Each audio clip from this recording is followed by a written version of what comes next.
Do you feel as though you've been manifesting something for a long time? Or that you're manifesting something that sometimes feels like it's impossible? And you find yourself pulled into feelings of frustration, or maybe fear or doubt?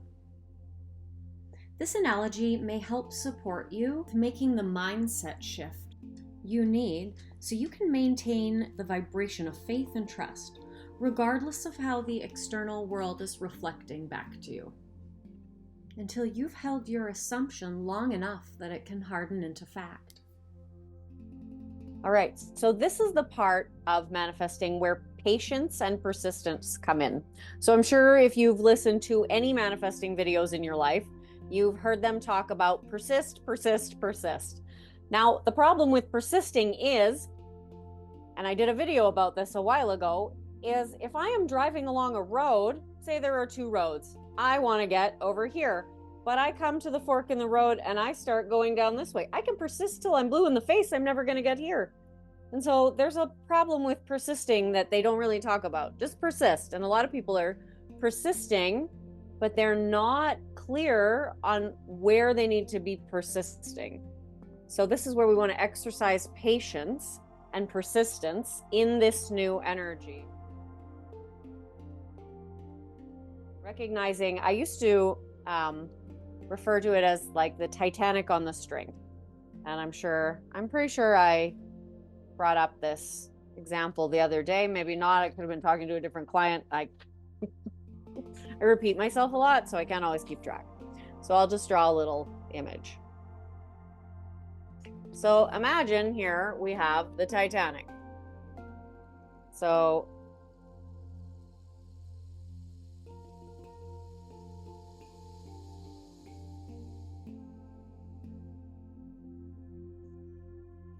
all right.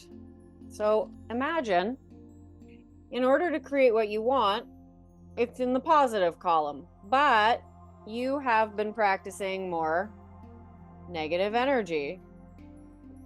So the nose of your boat is in over here. And so you have to persist at least this long just to get to neutral. Wait, yeah, that's negative. Okay, it's backwards, so. Right? And so this is where sometimes we'll persist, only a little changes, but not enough. And we haven't even gotten to just the neutral 0 point.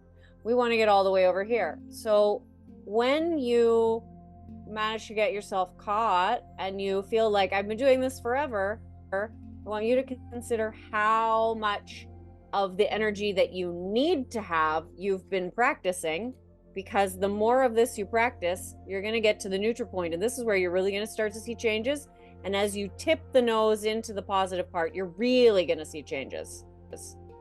And so this was a good way that I always found to audit myself.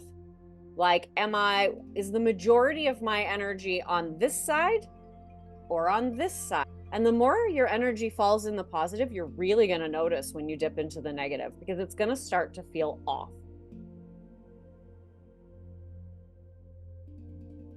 You're going to become really aware of it. But we don't become aware of it when our habituated energy is more the contracted ones. And so this is where persistence comes in. And the best way to, because essentially we want old reality to fade away, but as long as there's a charge on it, it stays active. And so you want to be able to persist in that energy, even while craziness is happening around you. And this is where grounding and embodiment really are your friend.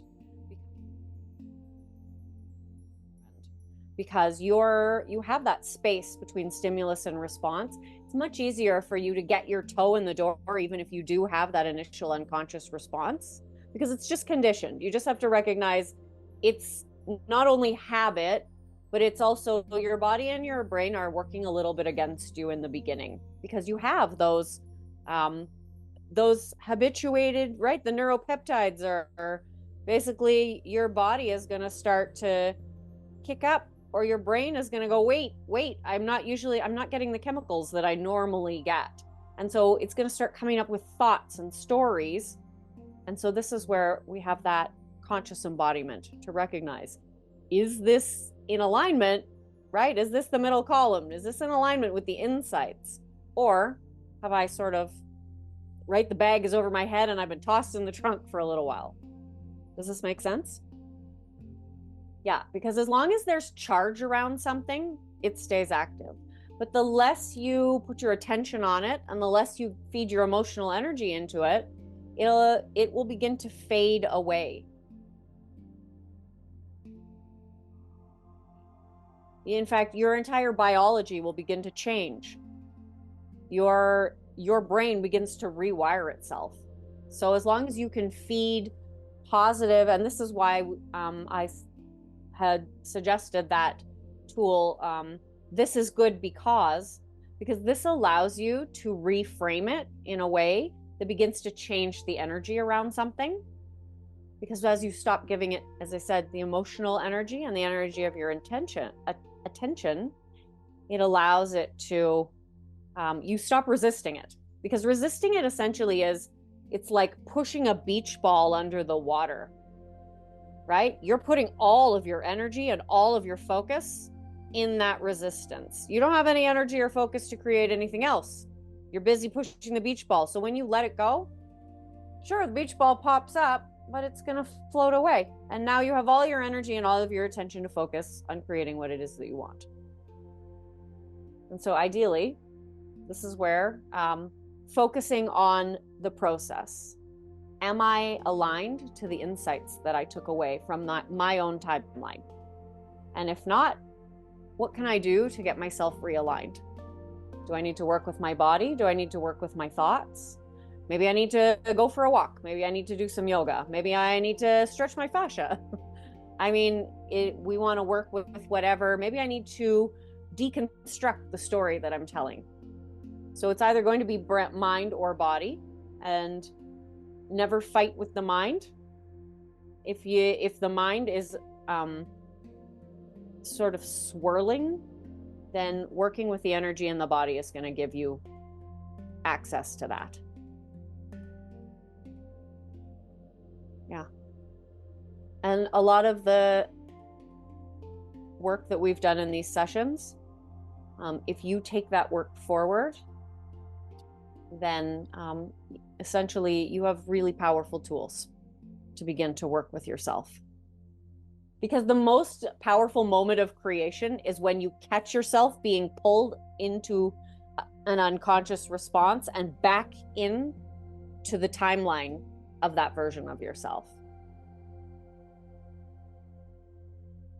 And so then you can begin practicing drawing your energy into alignment with the timeline you want to be in. Because you don't need to be 100%. You just need to be more in the one timeline, and those you're going to begin to see that reality. You cannot show up as that person consistently, regardless of what's going on, and not over time, right? With persistence and repetition, you will get that reality. It's just how life works.